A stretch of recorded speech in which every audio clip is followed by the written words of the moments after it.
Honorable Prime Minister, Honorable Roosevelt Skerrit, His Excellency Eliud Williams, former President of the Commonwealth of Dominica, Ms. Francine Barron, Minister for Foreign Affairs and CARICOM Affairs, and other members of Cabinet, other members of the Head Table, Permanent Secretary of the Ministry of Commerce, and other public officials, public sector officials, members of the private sector, representatives of the various groups.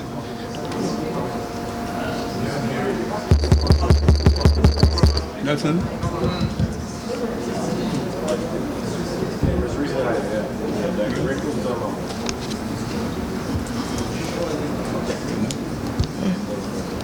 Members of the media, ladies and gentlemen.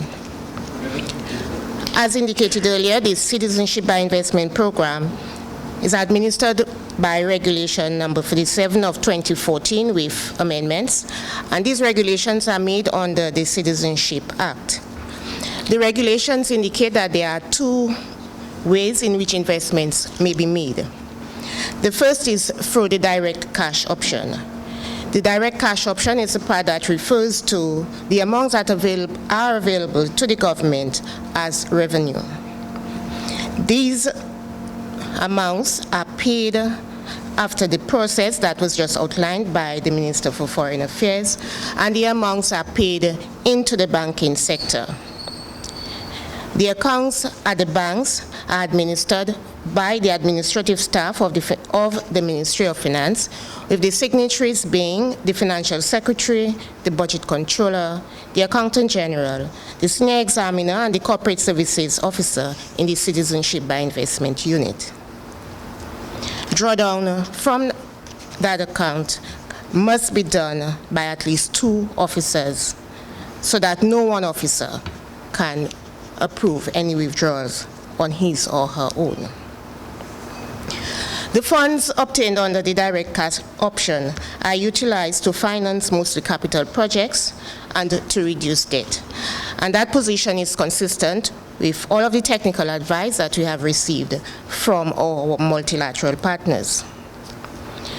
Projects are identified for financing, and as indicated by the Prime Minister, is awarded a special code so that they can be easily identified.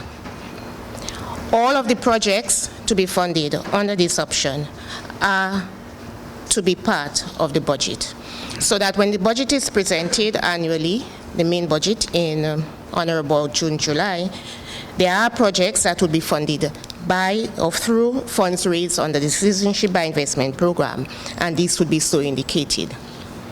Similarly, any new projects that may be approved during the year, as is the process for any other project, can be approved by the Minister for Finance with the authority given to him through the finance legislation.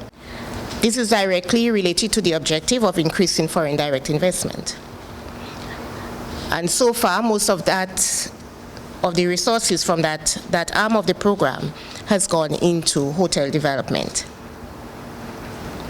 In this case, the funds do not go into the government account.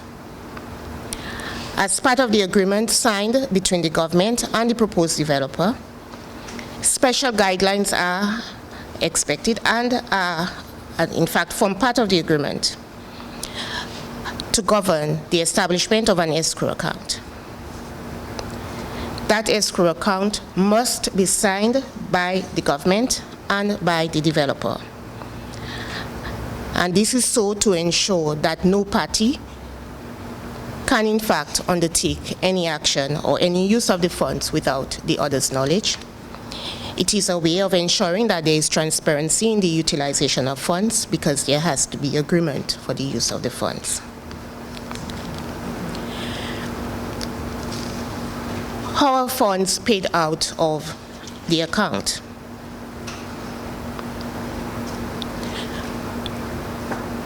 The budget first has to be approved from every developer, submitted by every developer for every project. Included in that budget are established milestones, and it is expected that payment out of the account would be based on the achievement of those milestones. Who determines whether the milestones are met. The agreement provides for an assessor, an independent assessor, to be appointed. That assessor reviews the budget, establishes that the milestones are reasonable, and when a claim is made by the developer for a disbursement out of the account, it is the role of the assessor to verify that what is required according to the agreement and the budget has in fact been accomplished, and it is only after the approval or the recommendation of the assessor that the government will agree to sign off on any disbursement out of the account.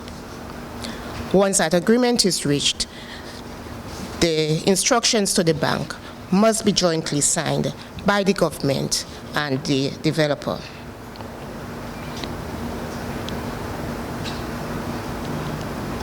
It means, therefore, that if a project is not moving according to plan, the government cannot determine that it will remove the resources.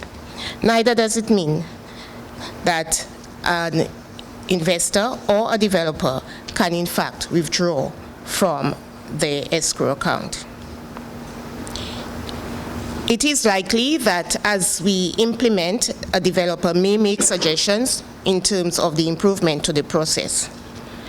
And as was indicated earlier, the intention is always to receive and modify the program, and that includes the financial guidelines, so that they always remain relevant, they always promote the interest of the projects and protect the revenue of the state. It should be noted that for both the direct cash option, the direct monetary option, and the real estate option, that some specific fees apply. And these include the processing fees, the costs of the processing of the application, and the due diligence fees.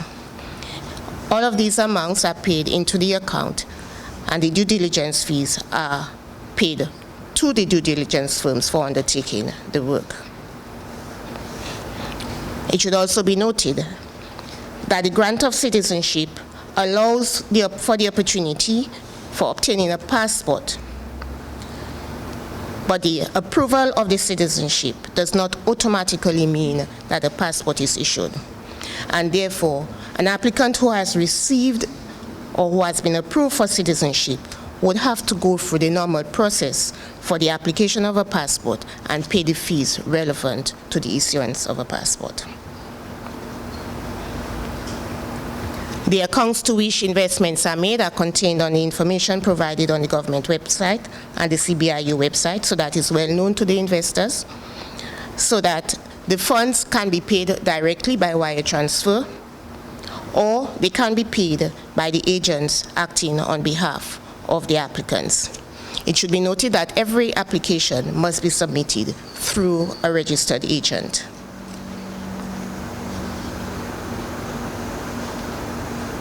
Funds received under the program are subject to the same banking rules that any other funds coming through the banking system, and so they must meet the requirement of AML, CF, financing of terrorism, as is the case for any other financial transaction that goes through the banking system. We are assured that the process that we have put in place so far has worked and is sufficiently transparent, that there are the required controls that allows the funds to be properly administered and managed. Thank you.